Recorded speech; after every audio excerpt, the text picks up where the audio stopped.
بسم اللہ الرحمن الرحیم۔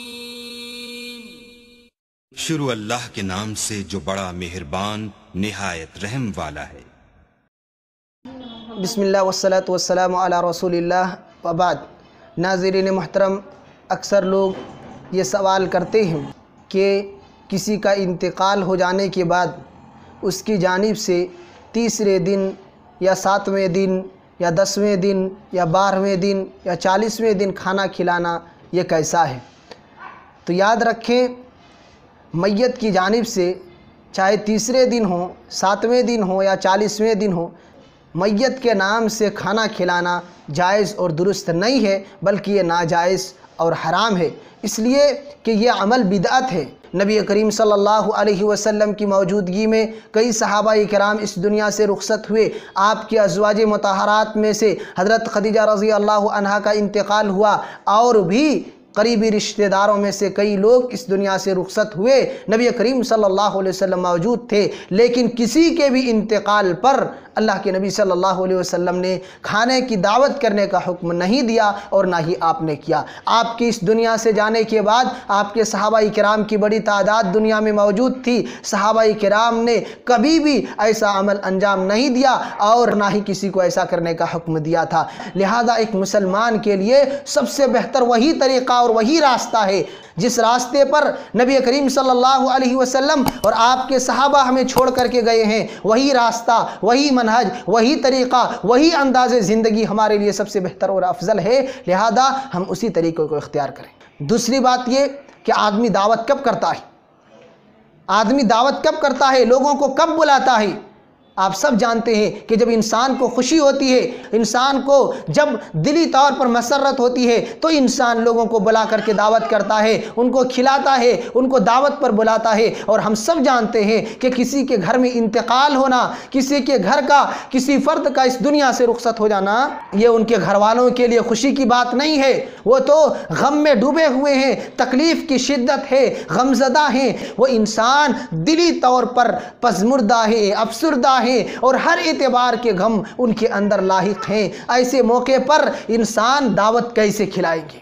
ایسے موقع پر ان کی جانب سے دعوت کھانا یہ مصیبت کے اوپر مصیبت ہے، اس لیے کہ وہ پہلے ہی ایک مصیبت میں گرفتار ہیں، وہ غم میں مبتلا ہیں۔ کیا کریں کیا نہ کریں؟ ہماری تکلیف کی شدت اس قدر بڑی ہوئی ہے کہ کچھ بھی سمجھ میں نہیں آ رہا ہے۔ ایسے غم اور شدت تکلیف کے موقع پر انسان سے کہا جائے کہ آپ 50 لوگوں کا انتظام کیجئے، اتنے لوگوں کی دعوت کیجئے، تیسرے دن اتنے لوگوں کو بلائیے، مہمانوں کو، رشتہ داروں کو، قرب و جوار کے لوگوں کو بلائیے اور دعوت کھلائیے، تو ایک تو پہلے ہی وہ غم میں مبتلا ہے، مصیبت میں مبتلا ہے، اور ایسے غم کے ساتھ ساتھ اتنے لوگوں کا انتظام کرنا یہ ان کے لیے دوہرا مصیبت کا سامان ہے، دوہری تکلیف ہے، ڈبل پریشانی اور مصیبت کا سامان ہے۔ اور 3 دن تک تو نبی کریم صلی اللہ علیہ وسلم نے ان کے گھر والوں کو، ان کے اہل و عیال کو غم کے اظہار کرنے کی اجازت دی ہے کہ آپ 3 دن تک غم کا اظہار کر سکتے ہیں، لیکن غم کے اظہار کا یہ ہرگز مطلب نہیں ہے کہ غم کے نام پر بال نوچا جائے، غم کے نام پر سینے پیٹے جائیں، غم کے نام پر گریبان پھاڑا جائے، یہ ہرگز نہیں ہے۔ یہ سارے اعمال حرام ہیں۔ بس غم کا طریقہ یہ ہے کہ انسان کی نگاہیں اشکبار ہوں، آنکھوں سے آنسو جاری ہوں، انسان کا دل غم زدہ ہو، اور دل ہی دل میں انسان غم کا اظہار کر رہا ہو، لیکن چیخنا، چلانا، گریبان پھاڑنا اور زمین پر سر کو پٹکنا، بال نوچنا، یہ ساری چیزیں حرام ہیں۔ یہ سب نوحہ کے زمرے میں آنے والی چیزیں ہیں۔ ان چیزوں سے پرہیز کرنا ہمارے لیے ضروری ہے، اس لیے کہ یہ سب حرام کام ہیں، یہ سب گناہ کے کام ہیں۔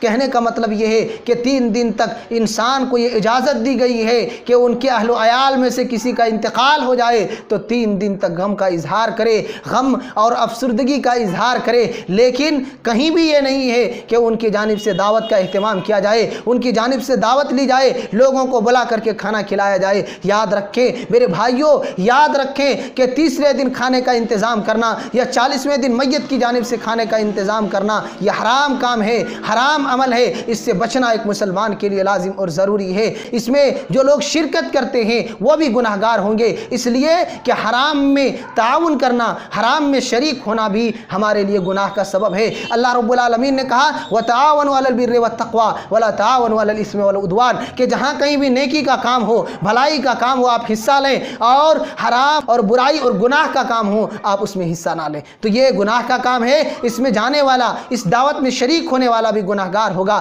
تو ہمیں اور آپ کو ضرورت اس بات کی ہے کہ ایسے تمام اعمال جو بدعات اور حرام کے زمرے میں آنے والے ہوں، ہم ان اعمال سے اپنے آپ کو بچاتے رہیں، اپنے آپ کو دور رکھیں۔ اللہ رب العالمین سے دعا ہے کہ اللہ رب العالمین تو ہم تمام لوگوں کو سنت کی پیروی کرنے اور بدعات سے دامن